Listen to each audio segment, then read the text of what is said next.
I have a self-managed super fund in Australia, 100% in crypto. What do you mean when you say, get out of there? I can benefit from the fund to the retirement age. Not if they impose 30% unrealized capital gains tax on the self-managed super fund. I hope they don't do that. They were supposed to pass that back at the end of June this year, and it didn't go through.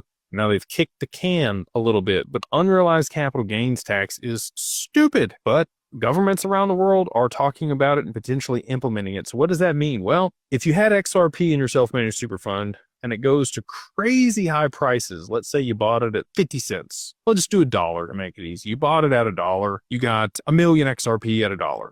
Okay. $1 million in your self-managed super fund, and it goes to $1,000 a piece. You got $1 billion now in the self-managed super fund, and they impose the 30% capital gains, unrealized capital gains tax on you. You now owe $300 million to the Australian government for an asset that you never sold just because you had it in a self-managed super fund while it appreciated. That sucks. I don't want to do that. We just had a gentleman that worked with us and completely liquidated his self-managed super fund in kind and is moving it into an LLC here in the US to be able to circumvent that potential outcome. Not recommending that for you.